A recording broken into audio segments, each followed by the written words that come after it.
Так бывает, я вновь проиграл сам себя, предавая.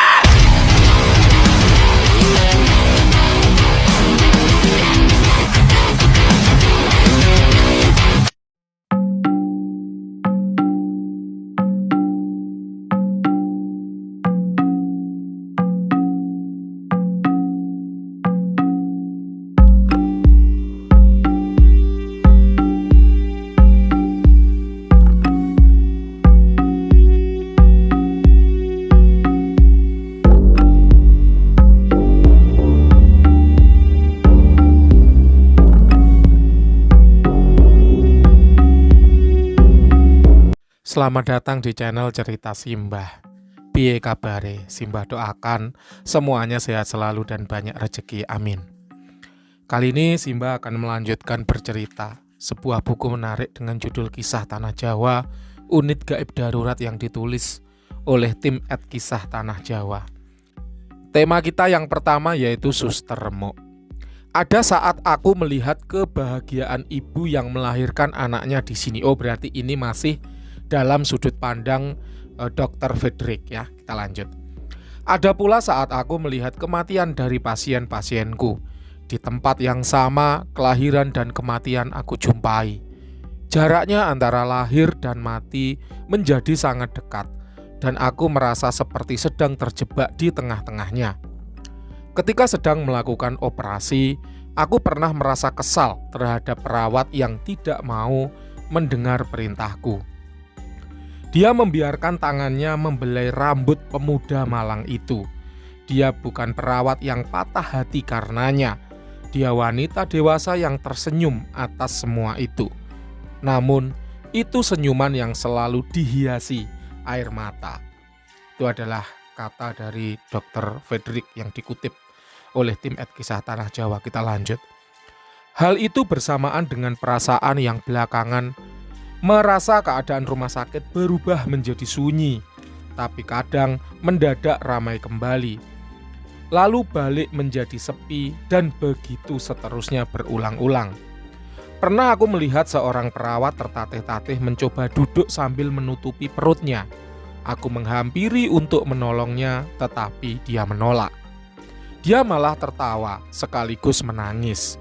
Malam berikutnya aku coba menemuinya kembali di tempat yang sama, tapi dia sudah tidak ada lagi di sana. Hari berikutnya aku sadar, ternyata perawat itu telah meninggal dunia. Malam itu aku berbicara dengannya tentang bagaimana cara dia mati. Lalu dia menjelaskan bahwa dia adalah seorang perawat yang baru menikah, yang meninggal akibat kecelakaan. Pantas saja aku melihat ususnya terburai keluar. Sejak itu aku menyadari bahwa aku punya kemampuan bisa melihat orang yang telah meninggal, karena tidak hanya dia saja yang aku temui. Salah satu kemampuan Corin adalah bisa merasakan keberadaan jin-jin lain yang ada di sana, tidak dalam bentuk visual fisik, tetapi lebih pada bentuk rasa. Nah, inilah yang Simbah sering sampaikan pada saat melakukan terawangan ya, bahwa semuanya itu bahasa rasa, semuanya itu adalah alur batin.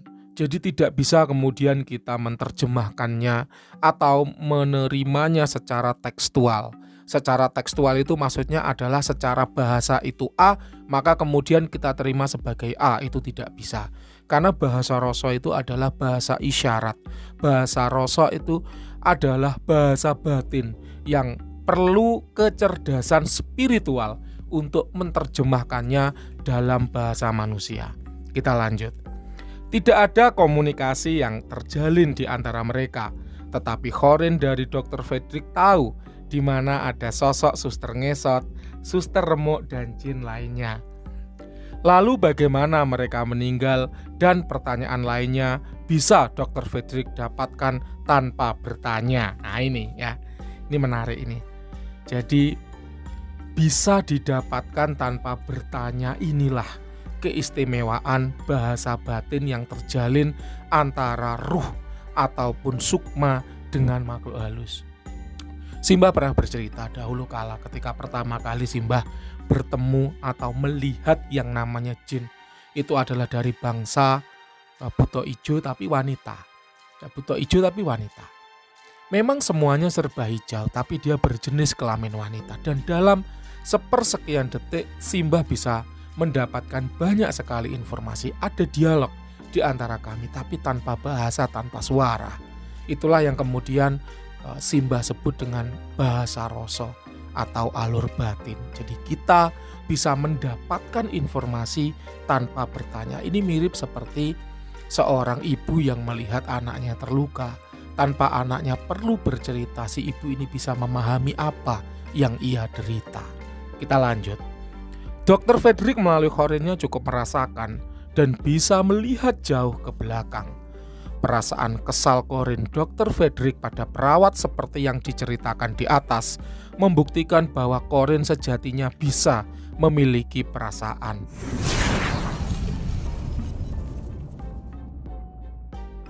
Perasaan yang sama yang dirasakan jika Dr. Frederick masih hidup. Oke, kita lanjut ke Suster Ngesot. Ada Suster Ngesot juga ternyata di Blitar. Simbah kira hanya ada di Jakarta. Kita lanjut. Suster yang diceritakan di atas kemudian kita kenal dengan nama Suster Remuk. Selain Suster Remuk ada juga yang namanya Suster Ngesot. Cerita tentang Suster Ngesot memang sudah sering kita dengar. Tetapi tidak semua suster ngesot punya cerita dan cara mati yang sama. Seperti suster ngesot di Rumah Sakit Blitar. Dia mati ketika sedang bertugas sebagai perawat. Dia adalah salah satu korban kekejaman tentara Jepang yang mati karena pendarahan hebat akibat tendangan dan injakan keras. Hingga berakhir pada luka tembak di kaki sebelah kanan. Memang yang namanya tentara itu pasti pakai pantofel ya, pasti pakai sepatu yang besar ya, berat, tebal, haknya tinggi. Karena memang untuk melewati segala medan. Nah itu kalau diinjak pakai itu, aduh, rasanya aduhai ya, lebih sakit daripada diputus sama mantan. Kita lanjut. Suster ngesot ini sering menampakkan dirinya kepada pasien dan keluarganya. Dia sering muncul mendadak di pintu kamar rawat inap.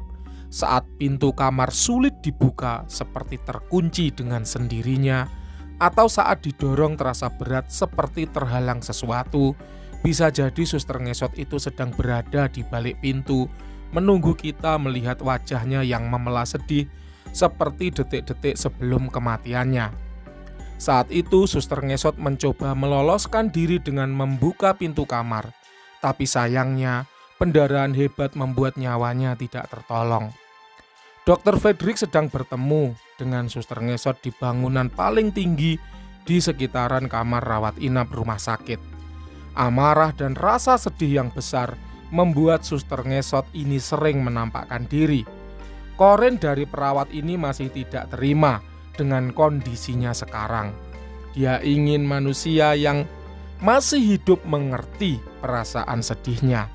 Jadi penampakannya sebenarnya bukan untuk menakut-nakuti, tetapi hanya ingin curahan hatinya didengar. Ada salah satu kamar rawat inap yang aku tahu sebagai tempat terbunuhnya suster ngesot oleh tentara Jepang. Kamar rawat inap itu menjadi salah satu kamar rawat inap yang paling ditakuti dan selalu dihindari, sebab ada sosok suster ngesot yang masih sering menampakkan diri di sana. Setelah sekian lama kosong, kamar itu akhirnya diisi oleh pasien paruh baya bersama seorang anak lelakinya. Aku mengenal anak lelaki itu bernama Diman. Pengalaman Diman dengan sosok suster ngesot merupakan salah satu pengalaman mistis mengerikan yang pernah terjadi di Rumah Sakit Blitar.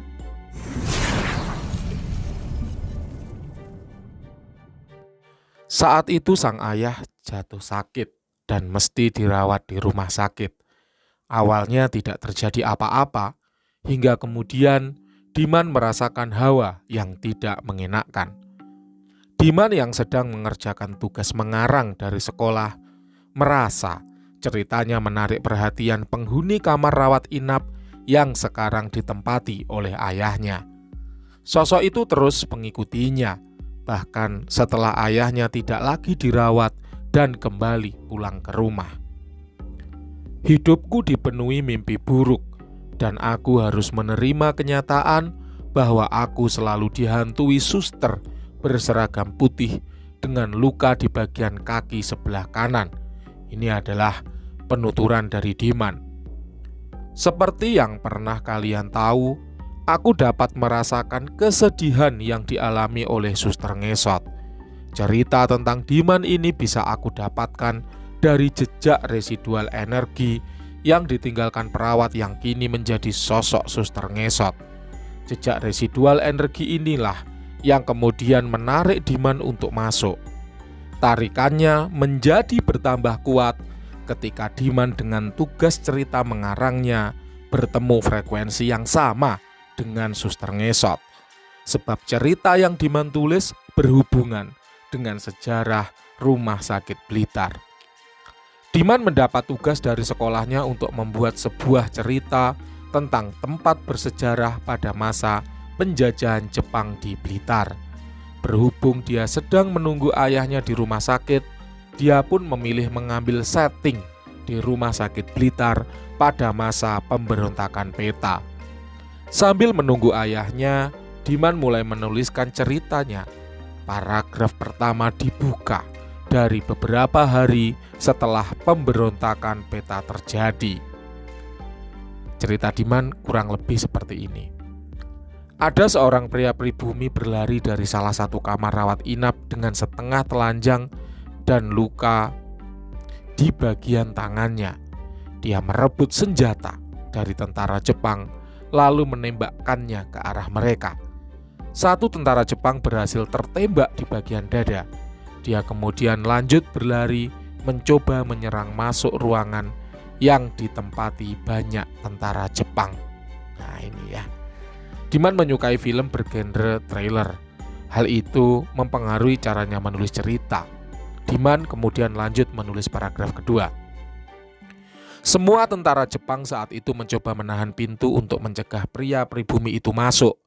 Selagi dia berusaha menembak, tiba-tiba tentara Jepang dari arah lain datang dan langsung menembaknya tepat di bagian kepala hingga tewas. Ada lebih dari 1 kali tembakan, mungkin 4 atau 5 kali suara tembakan itu terdengar. Apa yang Diman tulis sebenarnya cukup mengerikan. Dia terinspirasi dari adegan sadis berdarah-darah seperti di film-film. Kita lanjut paragraf ketiga. Ketika orang pribumi itu tewas, tentara Jepang terus membandangiku, sebab aku satu-satunya anak kecil pribumi yang menjadi saksi di lokasi kejadian. Aku tak bisa membaca ekspresi wajah mereka. Tatapan mereka seperti mencoba memperingatkanku untuk tetap waspada karena mereka bisa lebih kejam dari yang aku lihat itu. Sebagai pribumi, aku merasa tidak terima berada di sana. Terlebih mereka memperlakukan kami dengan sangat kejam. Aku melihat ayah Diman terbangun dari tidurnya. Sepertinya dia mulai merasakan hal yang sama dengan anaknya. Bukan karena cerita yang Diman tulis, melainkan hawa ketidaknyamanan dalam kamar rumah sakit. Aku bisa melihat itu. Aku bisa merasakan kehadiran suster ngesot di sana. Sejak kedatangan mereka berdua, suster ngesot selalu tidak jauh dari kamar rawat inap tempat mereka berdua. Pintu kamar dalam rumah sakit terbuka dengan sendirinya. Diman mencoba menutupnya.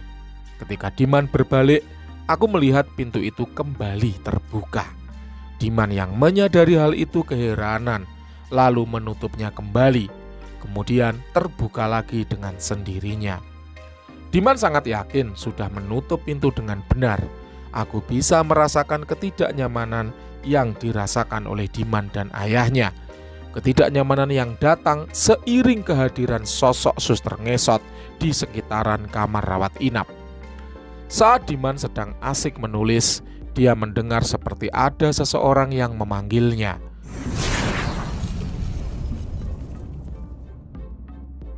Awalnya seperti suara bisikan. Suara itu memanggil-manggil namanya. Aku bisa melihat tubuhnya gemetar setiap kali dia mendengar suara itu. Menurutku, pengalaman Diman selama menunggui ayahnya di rumah sakit lebih menyeramkan daripada cerita yang ia tulis. Sebab itu adalah pengalaman nyata yang dialaminya sendiri. Pagi harinya, Diman menemukan sesuatu yang ganjil. Buku tempat dia menulis cerita tiba-tiba hilang. Dia sangat yakin tidak menaruh buku itu di sembarang tempat. Sepanjang hari dia mencari-cari buku itu.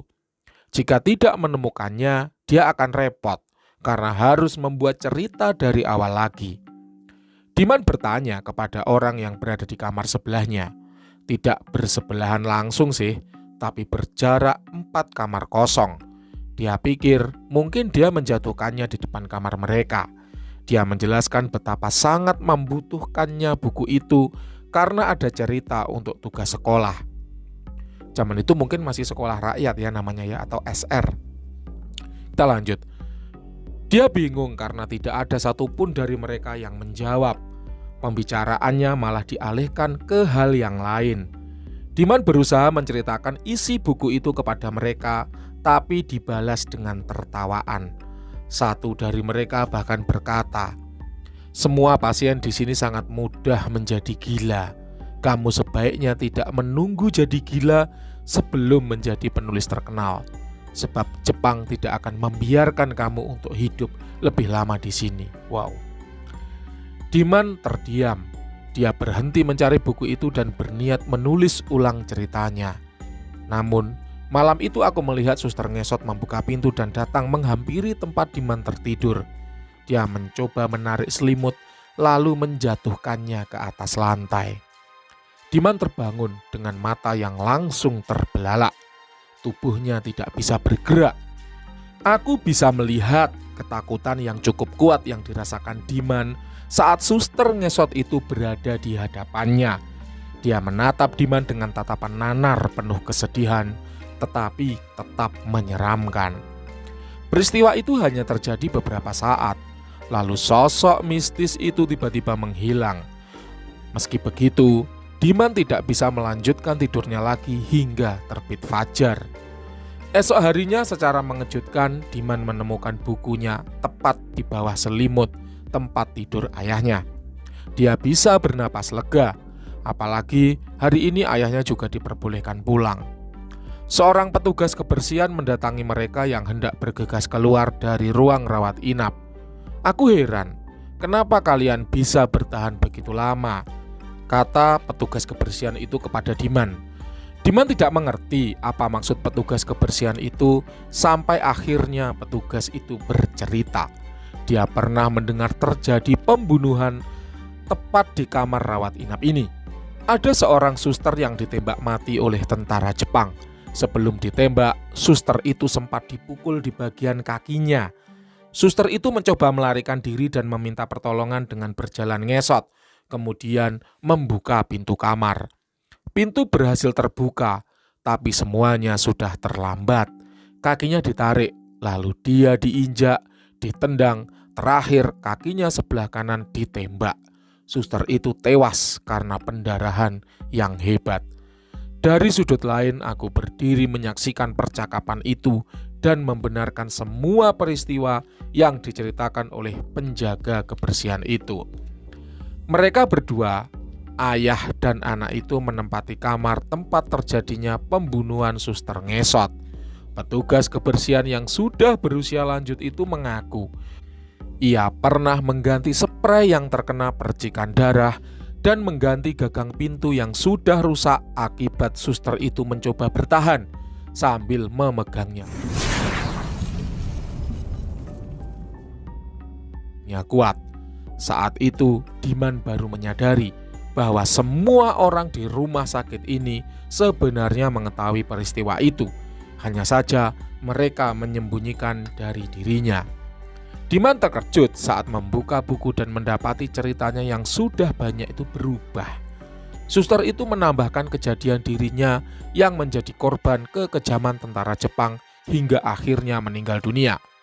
Diman merasa orang-orang itu membiarkan dirinya terus dihantui oleh suster ngesot hingga dia dan ayahnya keluar dari rumah sakit. Aku bisa merasakan rasa senang yang dirasakan Diman saat mereka berdua keluar dari rumah sakit. Namun, beberapa saat kemudian aku berpikir kalau suster itu akan berhasil menemukan Diman kembali. Pada suatu pagi, Diman dan sahabatnya bersepeda dalam kabut. Hampir saja dia tertabrak mobil gara-gara melihat kemunculan suster itu yang tiba-tiba di depannya. Suster ngesot itu menghalangi penglihatannya. Beruntung, sahabatnya segera memberitahu sehingga dia terhindar dari bahaya. Saat sadar, suster ngesot sudah tidak terlihat lagi. Di lain waktu dia kembali melihat suster ngesot di bawah pohon dekat taman daerah rumahnya. Suster itu menolehkan kepalanya lalu dengan tatapan mata yang kosong memandangi Diman. Aku tahu suster itu seperti ingin berbicara kepada Diman. Dia ingin menitipkan sebuah pesan untuk Diman. Ketika Diman menjenguk sahabatnya di rumah sakit, dia merasa sangat lega. Sebab dirinya merasa sudah tidak terhubung lagi dengan suster ngesot. Untuk pertama kalinya sejak dirinya menunggui ayahnya di rumah sakit, Diman tidak lagi merasa dihantui. Dia mengira teror itu sudah berakhir. Namun suatu hari, setelah sekian lama, suster berbaju putih itu kembali lagi. Aku melihat Diman mengalami kecelakaan, dan aku bisa melihat suster itu ikut di dalam mobil ambulan bersamanya. Suster itu menatapnya sambil membawa buku tulis milik Diman seolah berkata, "Tuliskanlah penderitaan kami di sini dan doakan kami agar kami merasa damai dan bahagia." Suara sirine ambulan mengantarkan Diman yang ditemani suster ngesot kembali ke rumah sakit. Oke, sekian dulu cerita Simbah kali ini. Tetap sehat, tetap semangat, sehingga bisa menyimak cerita-cerita Simbah selanjutnya. Salam cerita Simbah.